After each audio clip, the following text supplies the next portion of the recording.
Hey everyone, Dan Saavedra here from MergeYourData, and we are on day 31 of the 90-day YouTube sprint on signal analytics. And today we're going to be going into the top roadblock facing in 2024 here. So in video 29, we used the CMO survey to dig in a little bit on some certain data points, and we're going to do that again in this video here. And as always, before we get started, I'm Dan Saavedra. I'm the founder of MergeYourData. We're a signal analytics consulting firm, which means we help you find the top data points that indicate whether or not someone is likely to buy or if they're likely to never buy. And then we put that straight in your CRM, we automate everything, and then you get results. And so I've been doing this in recent videos, and I'll do it again with a new screenshot from a client that we've been working with. And the screenshot that you see here, very low resolution, taken directly from their CRM, but this is the count of contacts created. And the reason why this is very important is because these contacts are actually customers. This is a client who has a smaller ticket, a lower ticket offer, and everyone that goes into their CRM is a customer of some sort. They've signed up for something, they have paid for something. And so in this screenshot, you can see here how the count of contacts has been oscillating and then also decreasing at the end of 2023, beginning of 2024. We came in and deployed a solution here in March of 2024. And you can see immediately that these count of contacts, AKA customers, immediately increased and have stayed increased. And so if we compare, for example, July of 2024 to July of 2023 here, we see a 50% increase in those count of contacts. These are the results that Signal Analytics can get you. It leads to more efficient go-to-market operations. You can identify customers better. You can sell to them better. You can convert them better. It all just adds up. And so before we get into the actual content, sharing the link here for the CMO survey. This will be posted in the video description as well. This is not our work. This is done by other people. They worked very hard on this. And so I would definitely recommend that you check out this report here. It's a great report. You can see how the data breaks down differently between different types of businesses, different sizes of businesses, the roles of people who are responding. Obviously, this is CMO focused, but it'll give you a better idea of what these aggregate numbers mean, right? Because it'll be different for each industry. And so depending on where you fit, you'll see different insights on the details of this data because you can look at your specific industry, your specific company size, and so on. So make sure to check that out. And so let's get into it here. We're not going to beat around the bush. We're just going to talk about the problem. We're going to state it here, and then we're going to go to the details. It is effectively integrating, using, and optimizing their MarTech tools. And this is a little surprising to me because technology in the past hasn't been the true number one problem when people were surveyed. But MarTech tools have surfaced to the top here. And I think it's because they're getting more budget. So you'll see later in the presentation, 20% of spend goes to MarTech tools, and it's only increasing. And so people are paying attention more to this. They're expecting more out of these tools. And so half of CMOs reported a gap between expected and actual payoff from these technologies, which is a big deal. A lot of people are buying these tools, hearing from sales reps that they're going to get this ROI, they're going to get this result. But when they're actually looking at it, they're not getting anywhere close. And so they're churning from these tools. So if you're a SaaS company, this could be a relevant talk for you. They're churning from these tools because they're not getting the value that they expected. So we're going to dive into how Signal Analytics can address and does address this problem in this talk here. So fast facts, we're going to get into some fast facts, high level, and then go deeper. 1, 20% of marketing budget goes to MarTech. We talked about that. 2, only 56% of purchased MarTech tools are being used. You're paying for stuff, you're not even using it. Licenses are going unused, people aren't logging in, it's not even a part of their day. 3, not so fast fact, we're gonna go into this little graph here. This is MarTech metrics focus on top of sales funnel activities with lower funnel activities and long-term customer value metrics trailing significantly. That's the summary. The question is, which of the following metrics does your company use to evaluate the effectiveness of your MarTech systems? This is concerning because lead generation is the top answer. Lead generation unless qualified a certain way, doesn't mean anything. Leads can be garbage, right? Sales, lead conversion, these are more concrete. At the end there, customer loyalty, faster time to revenue, very important, very low on this.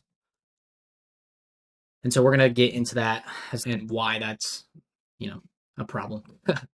So little picture here, an AI image with the prompt fast fact. I thought this was weird, so I'd share it in the presentation here. I don't know if this person is named Fact and they're running fast or something like that, but I also did like a little claymation style.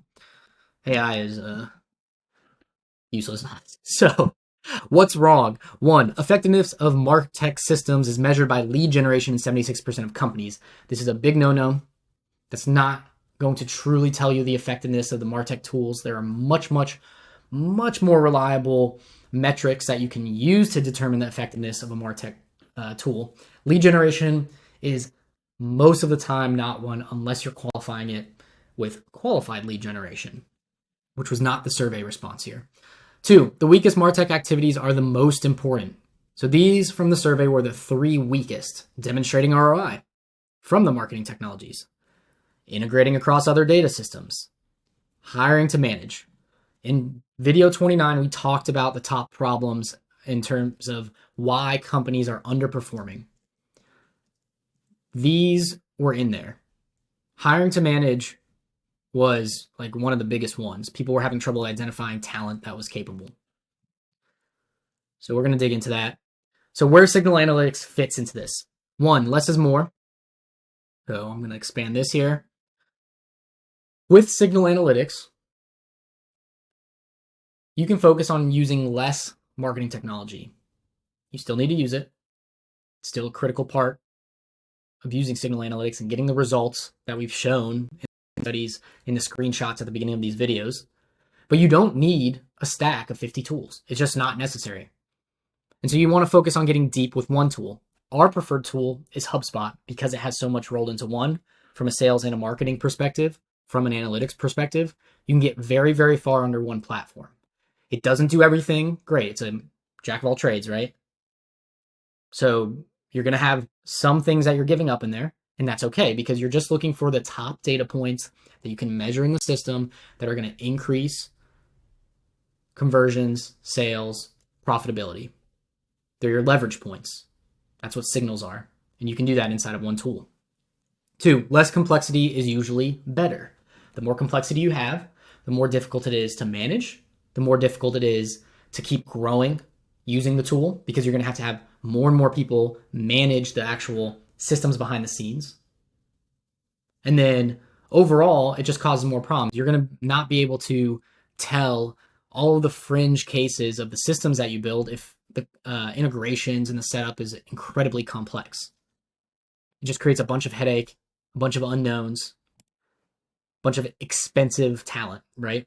And I say this because a lot of times in the past, before we were focused on Signal Analytics specifically, we were brought in as these system architects to handle these really complex builds and fixes. And it was a lot of money for companies. And even though it solved the problem, it still feels like you're spending money on something you shouldn't be spending money on, right? So if you keep it simpler and you just use the specific signals that are provided, you won't have to maintain this entire giant tech stack of all these different MarTech tools.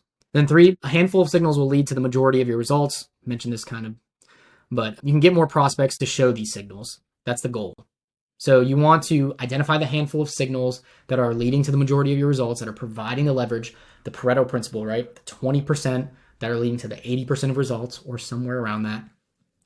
And then once you identify that, you want to do more of what's working. So you want to try to get more prospects showing those signals and leading them down a path to where they're going to convert, right? You can't force them into these signals, but you can do more activities that are going to increase their likelihood to show these signals and take those actions.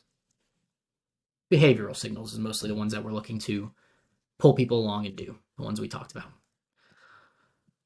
And then after that, let me expand the next one, location. So I'm just going to go off of this screenshot that we had in the earlier slide here.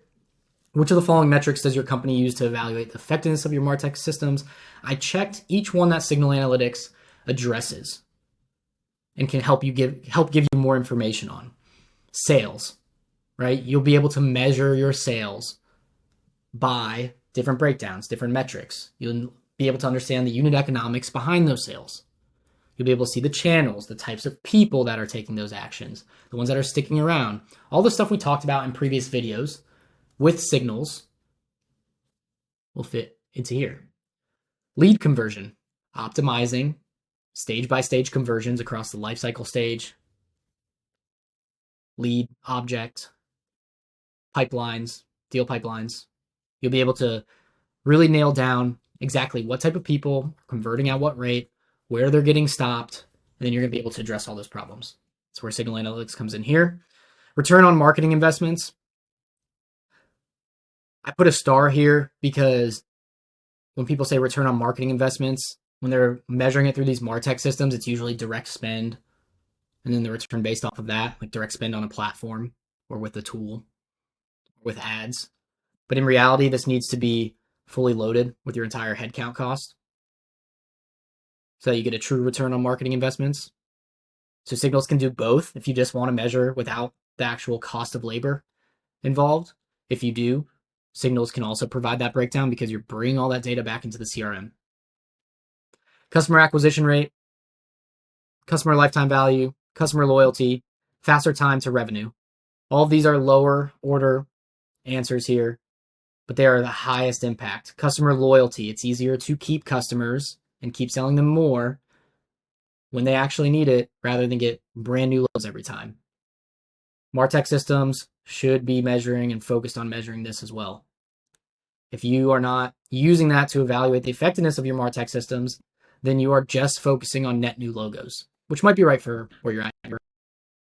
Companies that we work with, the size that they're at, this customer loyalty portion is really, really important. And that ties into customer lifetime value, right? The more loyal they are, the more likely they are to convert again and again and again. And that's going to expand their customer lifetime value. Then you can also break this down with signal analytics. And it's not just a signal analytics thing. This is just general analytics. But you can break down this customer lifetime value by different cohorts. And then you can have different pictures of people when they came in, what products or services they're using. You can have a rolling time frame. You can do different things with it and see different slices and dices of the data. Then last but not least, faster time to revenue. The whole goal of signal analytics is to get faster time to revenue. You want to be making money sooner and you want to be making more of it. I don't think there's anything in business that really isn't around that, right? That's the end goal. Whoop, keep doing that. And then last way that signal analytics can address this problem of usage, effectiveness, all the other things, is that size matters. Got a nice little GIF here for you. Your tech stack should be sized to your company. Sounds simple. A lot of people overlook this. If you are not a big company, you do not need an incredibly complex signal analytics setup measuring every little detail. You just need to find the macro signals that are going to provide you the best leverage, the best results. So you want to make sure that you are sized correctly. If you can get all the way with just your CRM, even though it's more of like a lot of CRMs nowadays are more platforms as a whole, if you can do everything in HubSpot and you're not hitting any significant limitations in growth or efficiency, then you should stick with that. A lot of people aren't going to like to hear that because everyone wants nice, shiny new tools. But in reality, you can do a lot just in HubSpot alone. Google Tag Manager is free. Google Analytics is free. You can use all of these things and you can get very, very far. The complicated stuff is always the integrations with your financial systems, right? And then last but not least, spend should be proportional to your financial metrics. We see an issue with this a lot. People who don't have good financial metrics, unit economics, they're spending way too much or way too little. Way too little could mean that they're just not effectively growing at the rate that they could be. They could be getting a very consistent return on their spend and they're not. Or some people are just spending way too much based off of their revenue, based off of their headcount, and it's just not sustainable in the long term.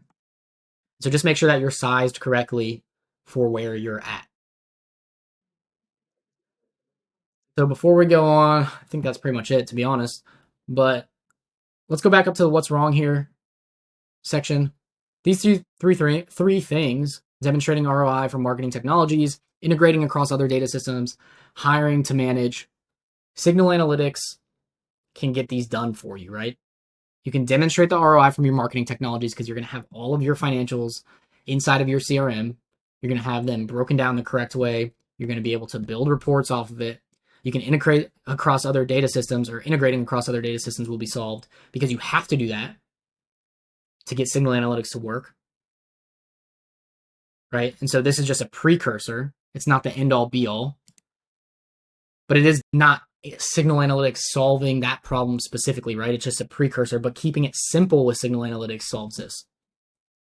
The biggest issue here is integrating between whatever financial platform you're using and your CRM, right? If you're using an ERP, if you're using some bookkeeping software, a QuickBooks, a Xero, a Stripe, whatever you're using, integrating across the different systems is the most difficult part.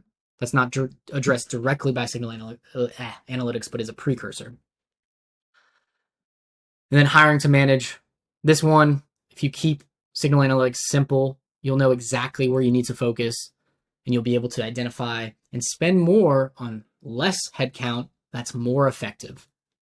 Cutting people who aren't producing, keeping people or upskilling or hiring people with more experience in the things that are working, right? You free budget up, you move it around, keep it on the effective parts. Overall, these are the three things, honestly, that our services help with. Just to do a quick little little pitch. We come in here to demonstrate ROI from our services. If you're not going to get an ROI, we use all the case studies in the beginning for a reason. If you're not going to get ROI on our services, then it doesn't make sense to implement the whole system, right? And so that's our job coming in the first 6 months, is to literally show the ROI of our services by also showing the ROI of other services and other technologies. And then integrating data across systems. Obviously, that's a precursor like I've been talking about. We come in, we do that. It's all part of the gig, right? So last but not least, take one action. Thank you to everyone who has done these. We're on day 31 here. So we've seen likes. We've seen one comment. We've seen a bunch of shares. Really appreciate that one in the company chat. It's been influencing, opportunities for us. And then last but not least, follow posts on LinkedIn. I posted the 30-day one yesterday. So if you haven't yet, go follow me on LinkedIn or connect with me. Send me a message, whatever. And I'll be posting some additional insights in there based off of these videos. Next video is going to be a surprise. Subscribe on YouTube or via the link in the description for our Signal Constructor tool. That's a great tool. Got great feedback on that. It's free. It's a Google Sheet. You can duplicate it, use it for yourself. I'm Dan Saavedra. Thanks for watching. Any feedback is appreciated. I feel like this one went a little bit rough here. So yeah, would love to hear what you guys are thinking. Email me, comment, send me a message on LinkedIn, whatever it may be. I will see you on the next video.